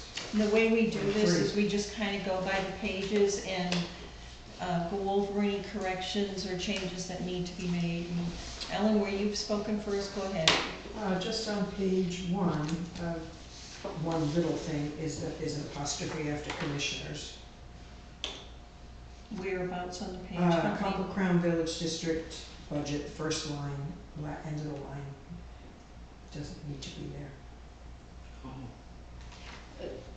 That's just plural. very end of the line. There's just an apostrophe that needs to just be deleted. Okay. And then the other one was that the motion at the bottom, where Mr. Curry made a motion to accept the estimated revenue for Copper Crown Village District, doesn't have whether the motion passed and who, how many. That was what I picked up too. It doesn't have the pass, and it passed 5-0-0. Before you turn the page, I've got something else before we turn the page too. That's all I had. Okay, On that go page. ahead, Dave. well, one question I have in particular is that in order to vote for these minutes, since we don't have very many people that were We've got members of the board. we've got a majority We've got here. We've got We've got a 1, 2, quorum, 3, actually. 4. You were here. We have Yeah, a quorum. I was here. They had to put you on there. Yeah, you're right. With you For on the the draft. I didn't do the head count, I just knew that there were several of them. Yeah. Right, no, we've got enough Okay. for them, for that. Well, you've got 3 that were at the meeting. Who was it, you? Oh, yeah, We we weren't were there. absent. There's, the 4 of us are here, and 4 were at that Terry meeting. wasn't- No, Terry wasn't. Oh, Terry wasn't was at the not, meeting. but you're here to make a quorum, you can still abstain. You make a quorum, That's true. you're present. Okay. Right at the top of the page, Scott, it says public On two? hearing. On page 2. No, right at the top, page 1. Yeah. It says New Durham Budget Committee Public Hearing. It wasn't a public hearing, It right? wasn't, it was a meeting after. Right under the title.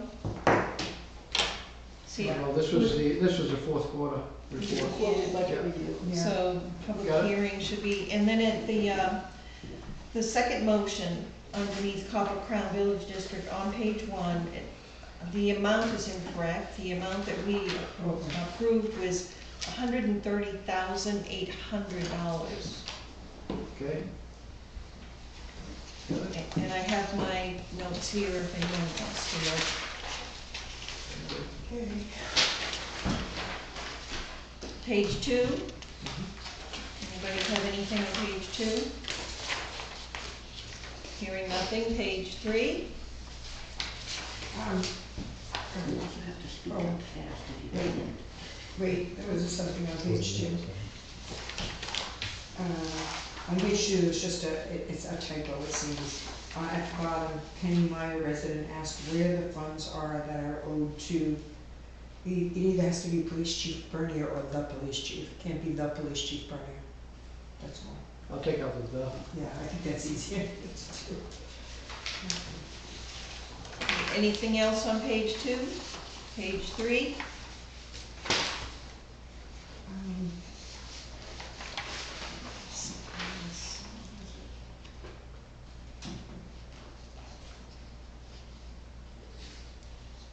Going once, going twice. Can I correct the statement, I think, on page 3, that the first paragraph, at the very end of it, it says that we are very limited geographically with what we can do in New Hampshire. I think that should be New Durham, not New Hampshire, if I remember right. Yes, was, Penny Meyer was talking about New Durham. Yep. Yes. And they have New Hampshire both times. Right, because it's the geography, She did really, say for New this Durham. town that's so limited. both New Hampshire's need to be Yes, New Durham? yes, well, I do know that she was talking about New Durham instead of New Durham at the beginning. I don't know what David answered. Okay. All right. Any other amendments? This is going to be the last call for that. Okay. At this point, I will entertain a motion to accept the minutes as amended. Yeah, that's I move to accept the minutes as amended. Do I have a second? Second. Terry, second. Yes, she has to abstain. She can move a motion, but she can, Yeah, it can happen. Okay, so Dave Story moved the motion to accept the February 7th, 2017 minutes as amended tonight. Terry, second the motion. Just a point of order, I don't, it isn't clear how one can second the motion if they aren't able to participate in the vote, that they weren't there for the minutes themselves. Yeah. I'll second it to take this back. Okay, so that motion is coming off the table and is being amended. That Ellen Phillips is seconding Dave Seguri's motion to accept the February 7th, 2017 minutes as amended. Okay? All right. Any abstentions? I expect to hear a few. 1, 3. So we have 4 abstentions. We have 4 abstentions. Okay, I'm gonna call for the vote. All in favor? Aye. Aye. Aye. 3 in favor. Any opposed? 0. There's nobody left. I just wanted to stay in the habit to ask. Okay. Anything else? Thank you all very much for your time this evening. I know we adjourn. Second. There you go. Motion made by Joan to adjourn, second by Terry. I want to discuss it for 20 minutes. It's a non-debatable motion. All in favor? Aye. Thank you very much, everyone. 8:59, got it. We tried. Sure up to the corner. It already did, the battery. Let's do someday, huh? Yeah, it did long ago. and you need to. Probably means shipped and then I gotta write that Well, down. and I combined it to, I was trying to What's have that? it in during the meeting to get it. I saw that the bottom line was The bottom line was really Is just that me. thing quick off? We're like fine. It's a good thing we're all done by 9 Yeah, o'clock. it needs to be, the title, needs to Expect be to see your changed. phone out there. No, King would, I mean, it doesn't, I don't know why they, Put it in there's an this account set up week. for it, but the plus one needs to go up to, Yeah, Coast Bus didn't get it this year. It's got 1,500. No, in the They had that on Coast Bus. Frost tonight. Yeah, Really? Yep. thanks everyone, good night. Okay, thank you. I take my basil in. Where was that stuff? Goodness. it's actually, it's right here on, 4415. Bye. Alright, Right, Mark. 4415 is where it is. The bottom line was right, like you said, like you went to coach.